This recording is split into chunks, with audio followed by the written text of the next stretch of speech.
General of the Russian staff, Valery Gerasimov, says that Russia has encircled Pokrovsk and Kupyansk. Experts and pro-war bloggers doubt it. Who's right? Who's wrong?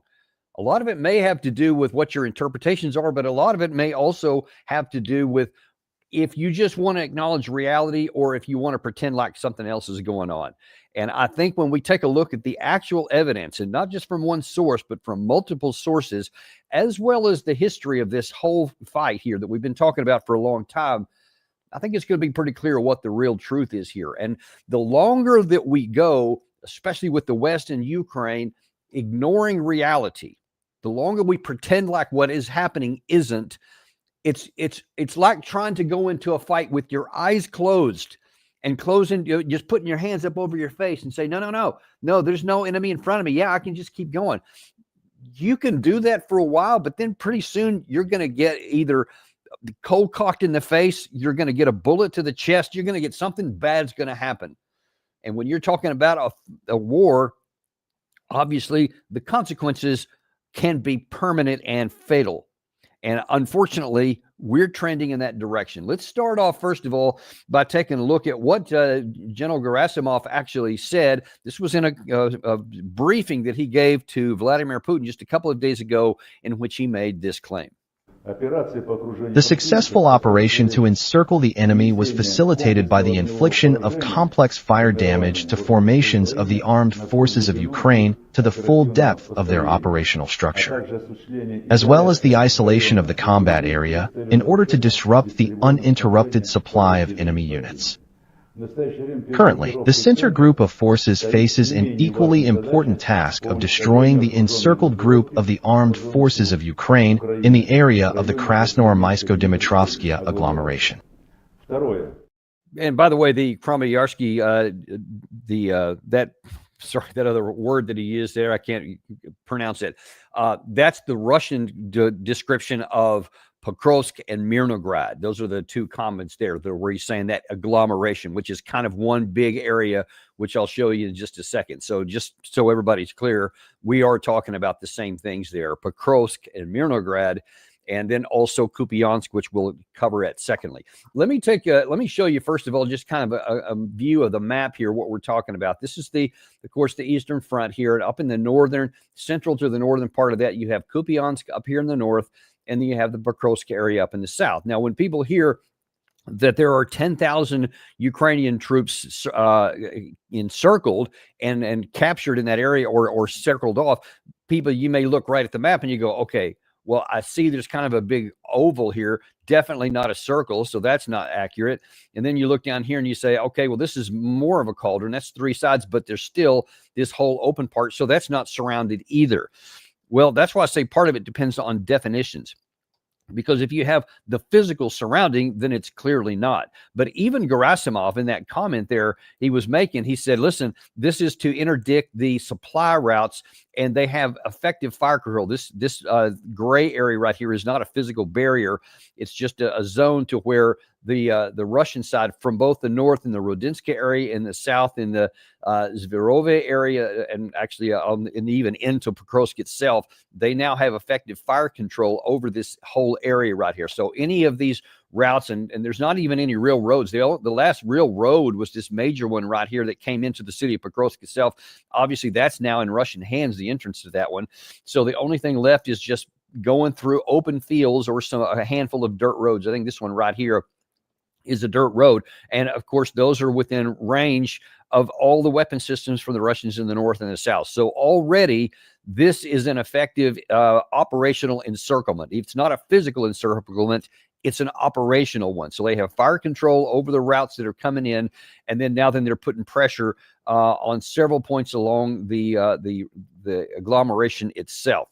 And especially in the Mirnograd area, you have coming in from the south down here in the southern part of it, up in the northern part of it, and then, of course, even into the city of Pokrovsk, they have now over half of it, and they're continuing to put pressure on more. They have more than half of it so far. So even what's already left is becoming increasingly difficult. It is not hard to figure out what the Russian operations are trying to accomplish here, is that they want to basically cut off the routes of resupply and logistics.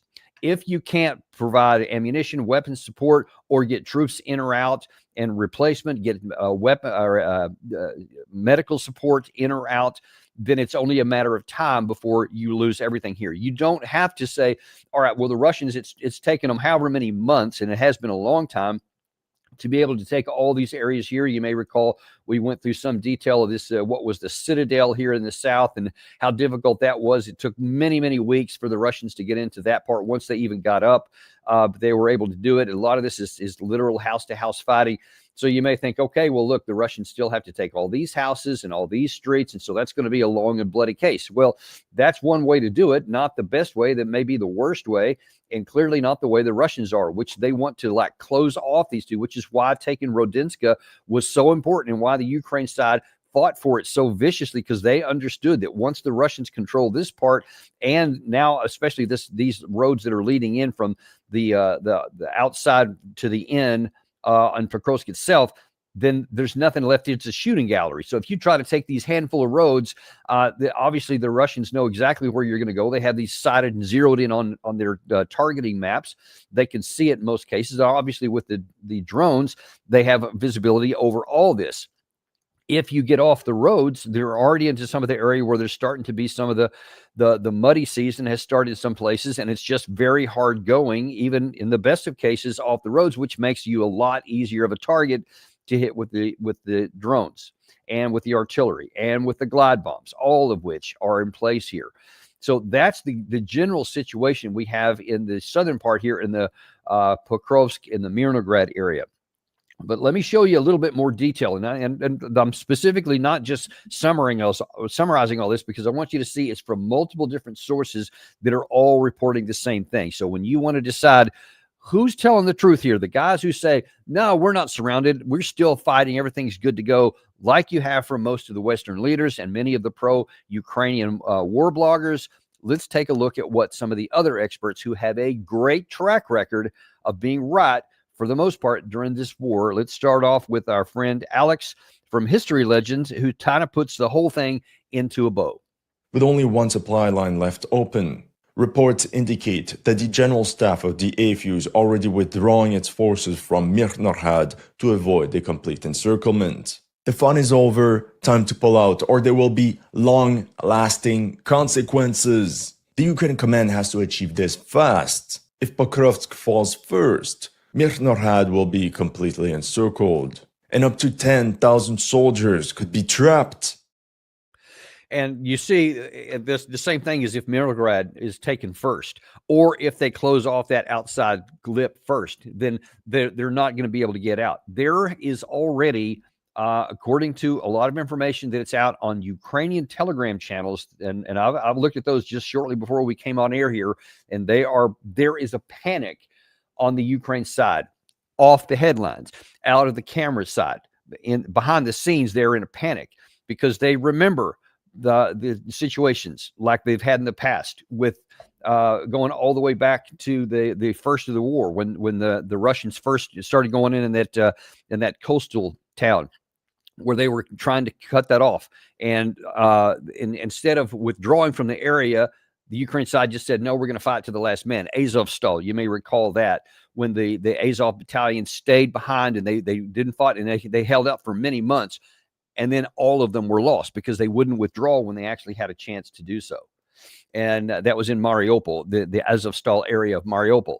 And then, of course, you have Bakhmut, and then you have Avdiivka. All of these places, the Ukraine side held on until, and especially on both Bakhmut and Avdiivka, they held on till the last buildings that they had. They would not withdraw. They didn't quit, and they still lost them. But because they wouldn't withdraw when they actually had a chance, they lost all of those troops and all of their combined experience. And so it was a clear bad situation. Same kind of situation they did up in the Kursk area, where they had this big penetration. And then when it was clear that they had gone as far as they could and they had accomplished all they could, instead of saying, all right, let's now withdraw in order and preserve all those troops, they ended up losing 70,000 troops. They kept trying to send reinforcements up to hold a losing position that never had a chance. And in every one of these cases, I said ahead of time, this is what's going to happen. There's been several other tactical counterattacks that have happened on the Eastern Front here. I told you exactly what was going to happen.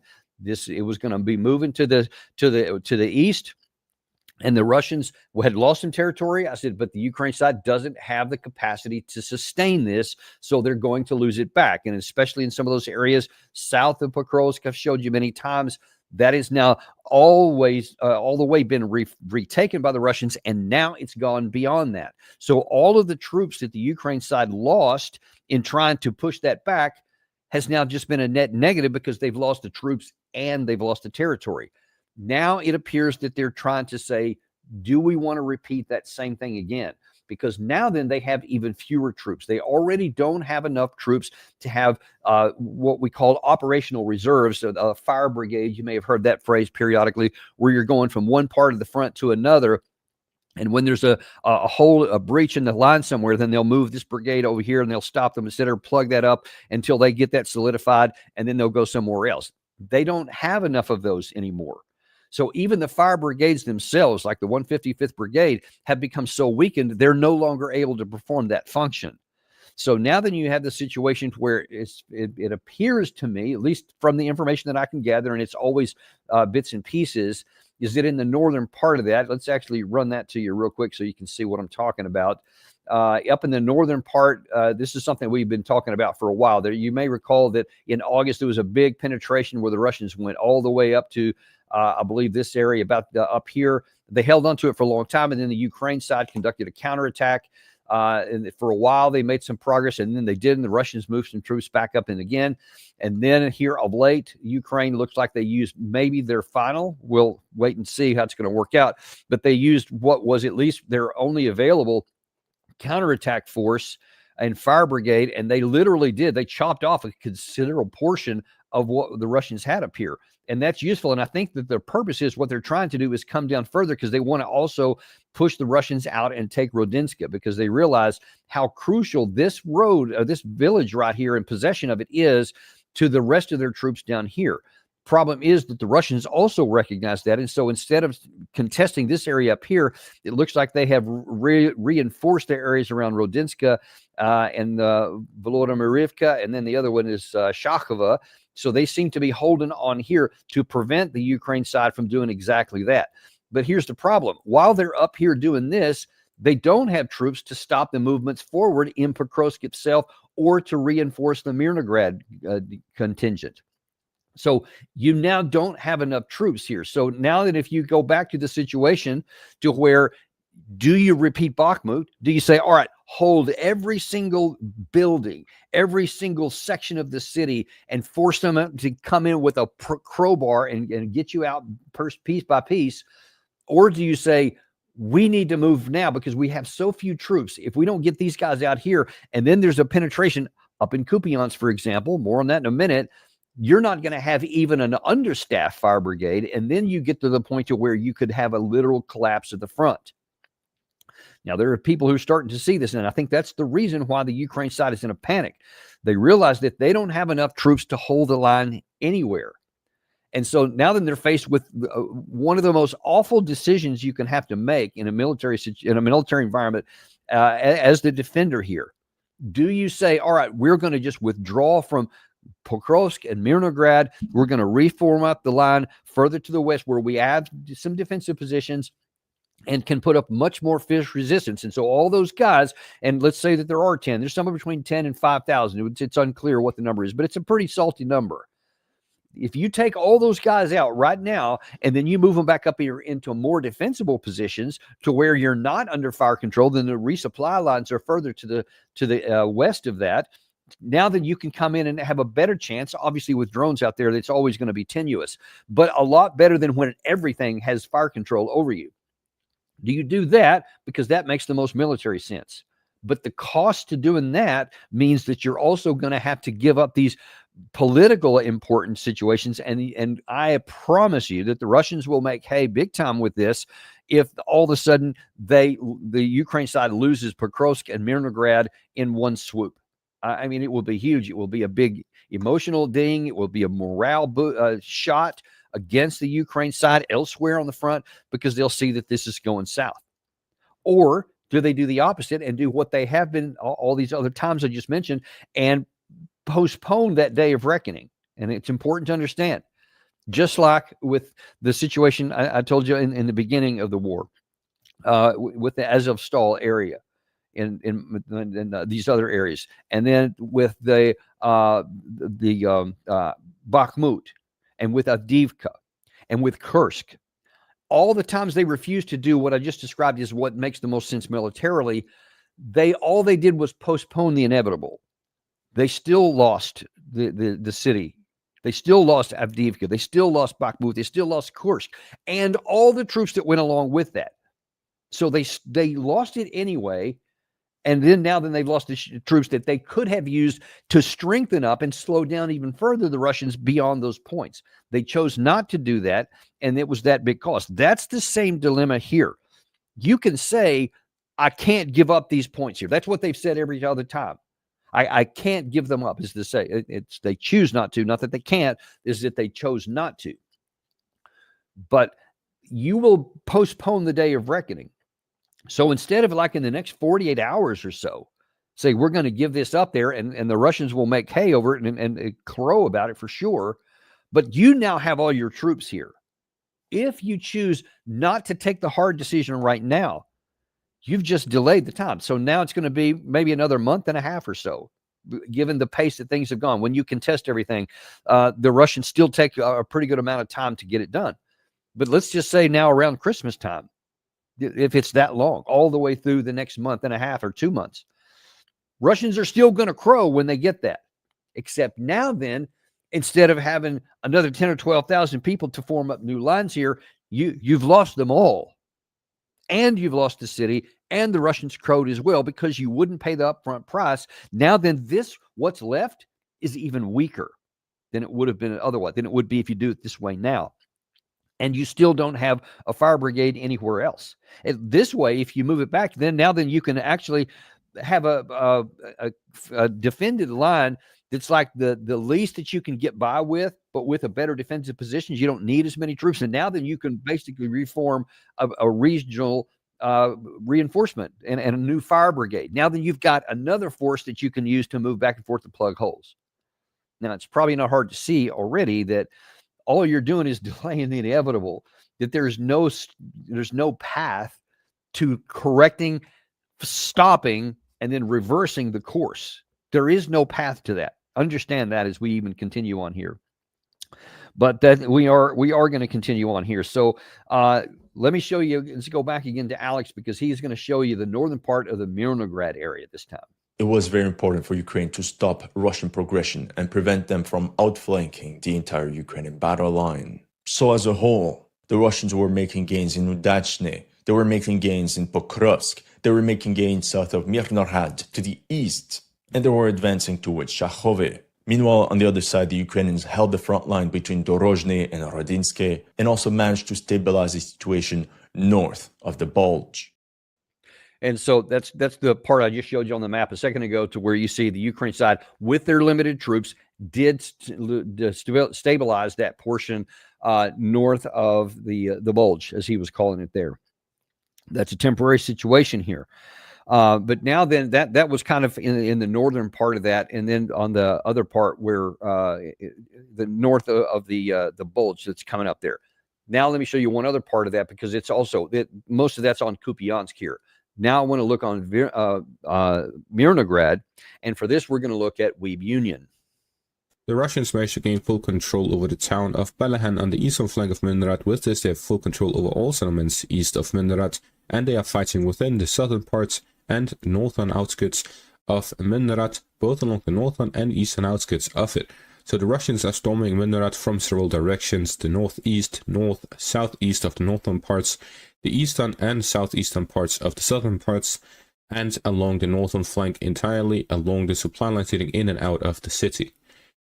It is only a matter of time at this point before the Russians gain control over Mirnograd and Pokrovsk, as the roads have been completely cut off. Do you see there that it doesn't matter whether you're looking at the Pokrovsk city itself, up in Rodinska, up around the Mirnograd, or even in the north part there. this whole agglomeration here, the thing that all the focus is on is closing the gap here. Ukraine is trying desperately to prevent that, but all they can do is gain some time in the northern part there.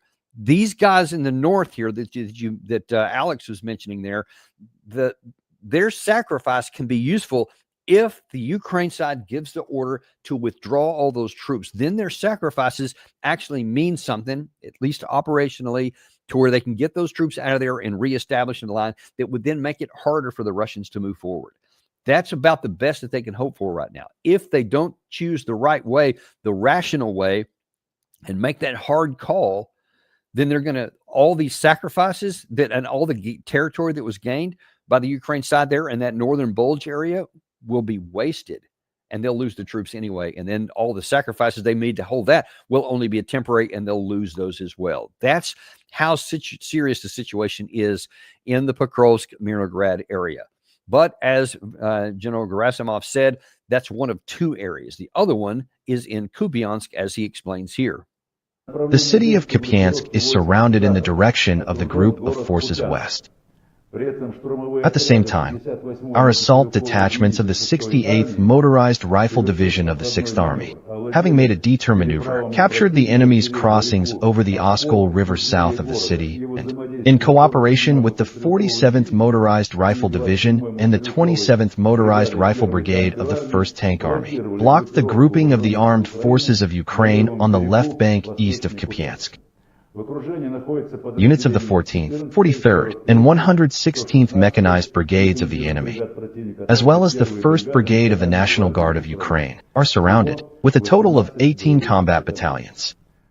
Okay, so that's for Kupyansk. Let me run to the northern part of this. We're going to leave Pokrovsk in the Mirnograd area and run up to the north, where we will see the Kupyansk area. Now, this area it seems even less of a circle. You do see that the red area obviously is where the Russians are. This is Kupyansk. This is the center of the city right here. So the Russians do have a pretty good semicircle around. So you have a similar situation where you have fire control over these routes that are inside. This just like in Kupyansk.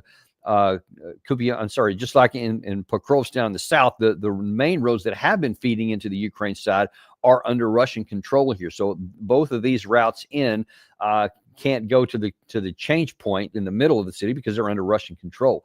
So that means that they have to leave these. They can go up to a certain distance and then turn off on some of these smaller roads and then come in here to try to keep their troops supplied.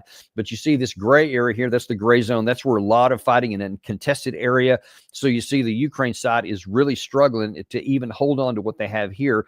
And these areas here, and I'll zoom in a little bit closer so you see some of the built up areas. The majority of the city is already under Russian control. All the way to the very center is fully under Russian control and gaining so by the day, as these darker red periods, or the lighter red period you can see is the most recent captured in the last 24 hours. And so the Ukraine side are holding into these areas here. But again, you have the same situation developing here to where all the routes, and so every one of these are now prevented from any kind of reinforcements, any kind of ammunition resupply, medical support, anything like that. So all this is cut off. And so the only thing the Ukraine side has is that they can go through these areas where they have built up areas in these roads that lead out. So it's limited. And of course, the same situation, these are under fire control, and any kind of situation you have along the front line right now, drones are an ever-present problem, and it is on both sides, but especially here where you can concentrate from the Russian side on all the issues, on all the roads that are coming in here, so they can be on the lookout for everything coming in here. And there's a limited area. All the Russians have to do is pay attention to here. But the Ukraine side, if they want to prevent the Russians from being supplied, it's literally all of this area, as far back as they can see. Russians can get supplies up from all the different directions. So Ukraine side, while defending and also trying to look deep, because they always want to try and interdict the supply lines for the Russians as well, they have a lot bigger area where they have to monitor. Whereas the Russians is a nice, an incredibly small and reducing area down here where the Russians have to put. So they can put all of their assets in this one area. The same number of assets the Ukraine side will have to spread out and disperse over all here. So you can see this is not working out well for the Ukraine side at all. And now then we have in the Kupyansk area, Gary, if we can roll the video here from Military Summary, where they're talking about what's happening in the Kupyansk. According to different mappers, Russians managed to encircle this this micro-district of the city of Kupyansk, and that several hundreds of Ukrainians were caught in cordon. And today we got video that confirms Russian progress in this area, which means that the Russians are about to finish the battle for this territory and for the entire western and the northwestern parts of the city. And then Russians will continue advancing further, most likely in the southern direction, to the city of Kupiansk-Kozlovoy, with the purpose to establish not just a drone but also a physical control over the territory.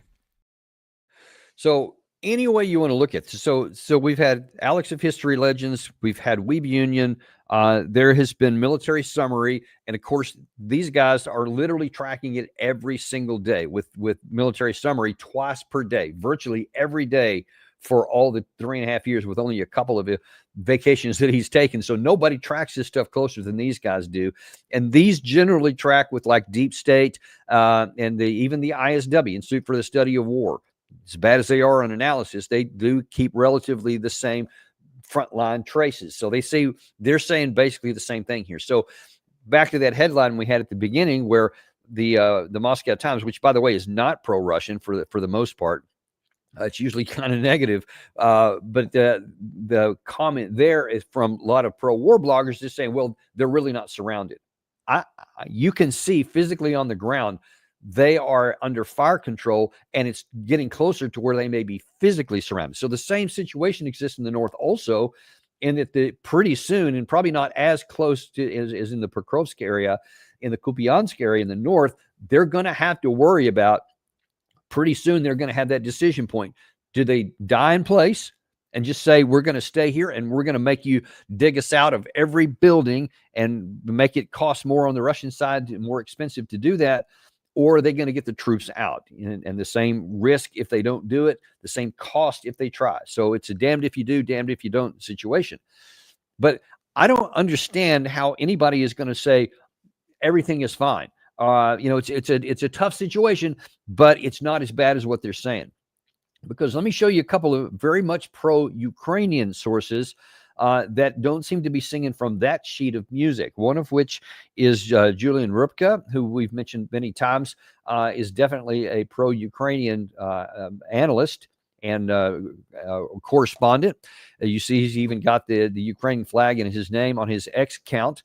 And he says, listen, with Pokrovsk and now Mirnograd heavily occupied by Russian forces and more logistic routes under Russian infantry control, with increasing risk of major encirclement, the Ukrainian military leadership continues to deny the severity of the situation. No words. And that's from today, folks. That's earlier today. This is not old news at all. It's, in fact, I think everything I've shown you today from the analysis is all from today. So this is as fresh as it gets. And we also have from the Britain, another extremely pro-Ukrainian source from the Times of London. His name is Roger Boyes. Gary, if we can toss that one up there. He was also saying, I think this was actually yesterday, he says, I hate to say it, but Kiev won't last until spring. For all the EU's rousing words, there just isn't money or the will to keep defending Ukraine. And he could have added into there's not the military capacity to do so. Folks, we are getting into the point now. I mean, that's don't miss his statement there. I hate to say it, but Kiev won't last until spring. This is not a matter of cash. It's not a matter of giving them more ammunition, giving them the Tomahawk cruise missiles or more F-16s or more long-range missiles, etc., Storm Shadows, any of that stuff. It's always been about, and I've been saying this since the war started, and we'll repeat it again here, and it is playing out that way. It's about men, not money, not machines. You got to have both of those, but without the men, you could have literally all of the machines and all the money in the Western world, and it won't matter if you don't have the trained men to use them. And the Ukraine side doesn't. And so now then we're getting to the situation to where, despite what Donald Tusk from Poland said a couple of days ago, that he says, yeah, or maybe it was even yesterday, I talked to Volodymyr Zelensky. Ukraine can keep going like this for years if they need to, too. Maybe 3 years, he says. I don't know that they can go 2 or 3 months for this. Now, listen, I know I myself said earlier in this war that I was not, I did not understand how the Ukraine side would not collapse at the end, before the end of last summer. And that didn't happen. And so they showed that their tenacity was stronger than I expected. But don't miss this. It's not a matter of, okay, well, you were wrong then. They hung on. The balance of power was not wrong. The analysis about who has the ability to win a war of attrition was never wrong. And it's not wrong now. And instead of it playing out when I thought it might have earlier, now we're getting to the point to where you can physically see things falling apart on the front line. And the integrity of the defensive line on the entire Eastern Front is now at risk. It's no longer just a town here. Now then it's a section of the front here and a section of the front here, and there's no fire brigade to plug the gaps. There's a reason why Roger made that comment there in the Times of London, because he can see what's going on, and he realizes that for all of the optimism, there's just not the raw materials necessary to continue waging war. Julian Rurka, the same thing. He says, listen, for all the optimism, you have got to pay attention. The leadership continues to deny the severity of the situation, he said. You can only ignore this for so long. And even if the Ukraine side in both cases did exactly what I recommended, it would give them the best chance and to solidify their front and to withdraw from both of those cauldrons while they still can do so under order and go into areas where they have more stronger defensive fortifications and better supply lines, better defended supply lines, so that it'll be more difficult for the Russians and make it more expensive for the Russians to continue going forward. Even if they did that, it buys them time only. It won't change the outcome. If Ukraine stays in both places and dies in place like it has in all the other ones, or if it withdraws under order, it will only change when the expiration date is arrived, sooner or later. That's the bottom line here. That's what you need to understand. There is no path. Listen to me carefully. There is no path. There is no logical, rational, identifiable path that will see the Ukraine side stabilize the front, stop the bleeding, and then in time strengthen itself, reform with military new forces, and then push the Russians out. It doesn't exist. It doesn't exist. And so for this claim that the West is saying, well, we just want to have all these sanctions that President Trump just put on and the 19th round of sanctions that Europe put on to cause Putin to come to the table so that he'll just stop where he's at, which is what President Trump said before. The Russians have said they find that very bewildering. They said there is no circumstances on the planet that they would ever do that, and they have the resources to make good on that claim. They're not going to. Nobody would. Listen, we're trying to get the Russian side from a position of military superiority to do what we won't even do from military inferiority, which is to recognize you can't win and the cost being too high, and to have a negotiated settlement on the best terms you can get. But somehow we want the Russians to do what, from a position of superiority, what we won't do from inferiority. It belies logic. And all you've done is drag this thing out. All you've done by not acknowledging reality is increase the death toll on the Ukrainian side. And ultimately, you're going to increase the amount of territory that the Russians have. So at the end of this thing, when it's done, the Russians are going to have more territory than they do now. They will not stop on the current line of contact. And almost certainly, because we won't have this negotiated settlement on the terms that are on the table, it's not even going to be the administrative borders of the four territories. It's more likely going to be all the way up to the Dnieper River. And given enough time, it can also be Odessa in the south and Kharkiv in the north, and everything in between. That's the risk of ignoring reality, and it's not hard to figure out why. You say, oh, they could never take Odessa. I mean, look how long it's taken them to get that here. Look at the military. What do you have left to defend with? If Roger is correct and Kiev could fall by the spring, that's because they don't have the integrity of the forces to defend it anymore. So now then, Russia won't have to fight for block by block or building by building. Now then, they can literally drive from city to city, drive there, because there won't be any defenders left in certain areas. And once the integrity breaks and there's like gaps in there, then there's really literally nothing that would prevent Russia from just driving in and taking what they want. That's the ultimate risk here. So I know that so many of the supporters say, no, that's not going to happen. I don't want that to happen. They haven't done it up to now, so they never will. That's sticking your head in the sand. That's being the ostrich and just saying, no, because it hasn't happened now, it just won't, blah, blah, blah, blah. That's the result of it. But there are very fundamental practical ways that this transpires this way, and there is zero chance. And I challenge anyone to either put in the comments here, send us an email. Gary, if you can throw our email address on the board here, that would be great. This is genuine. This is an open offer. Anybody who can say, here is a legitimate, valid path that with enough time, with enough ammunition, with enough fill in the blank, whatever you would say, that the Russians could be stopped, and then be able to say, then this is important because this is a necessary component of it. In the process of doing that, you can't just say that if Ukraine gets enough stuff, they'll stop. You also have to say how Russia having all of its inputs, all of its industrial capacity, all of its glide bombs, all of its air power, all of its artillery pieces, all of its drones, all of that. You also have to say, giving those things, continuing to expand, and they will, then all of these things here on the other side will somehow overcome it. So you can't miss that part of the equation. And I make this confidently because it can't be done. There's no path because the manpower alone is millions more for the Russians. Remember, the Ukraine side is literally grabbing people off the street, and they've been doing it for years now because there's just not enough manpower willing to sign up anymore. So they have to take them and grab them from the street. Even sending out summonses is not enough.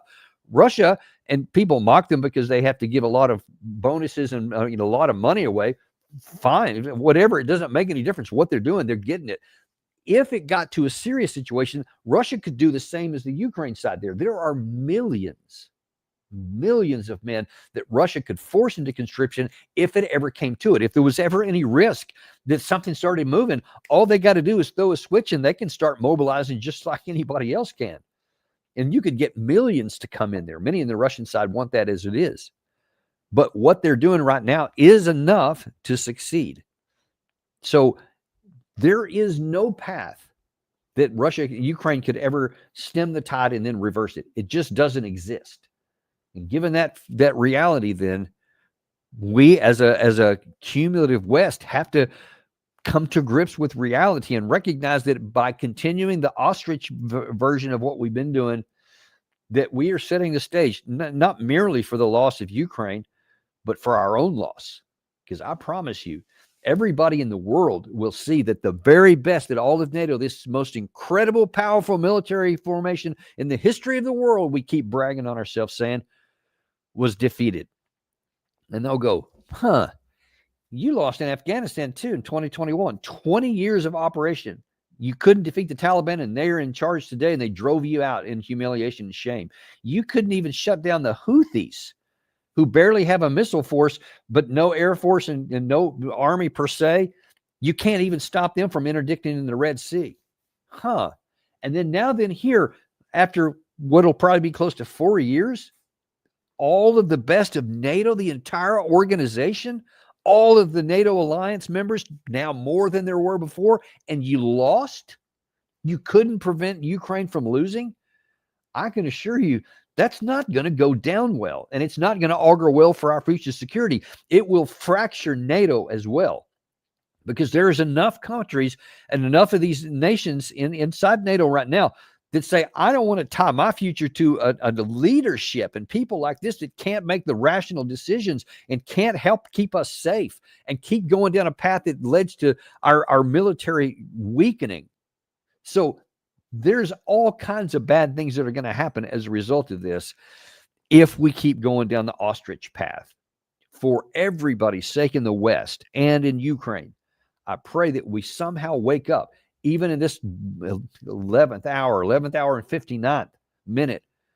I hope we wake up, because if we keep going down this path and we just say, nope, we're going to continue on just with our bullheadedness, until we lose. We'll find out just how bad things can be. That's how serious things are, folks. Don't miss that. Thank you very much for paying attention today. We're going to have actually one more show today with Ian And Proud. we had to reschedule, actually, so that's less today. But we have a very big day tomorrow. We've got Alistair Crook. We've got John Mearsheimer. And Larry, I believe it's his first show since he's back from Russia. Larry Johnson. Well, that's going to be a big day, and looking forward to that. And we'll have to get Ian Proud back on as soon as we get a chance. But thanks for coming on, Gary, and squaring us up on that. Appreciate it. So don't miss tomorrow. Great lineup of shows coming in. A lot happening. You will not want to miss what those folks have to say. Thank you very much, folks, and we'll see you on the next episode of Daniel Davis Deep Dive.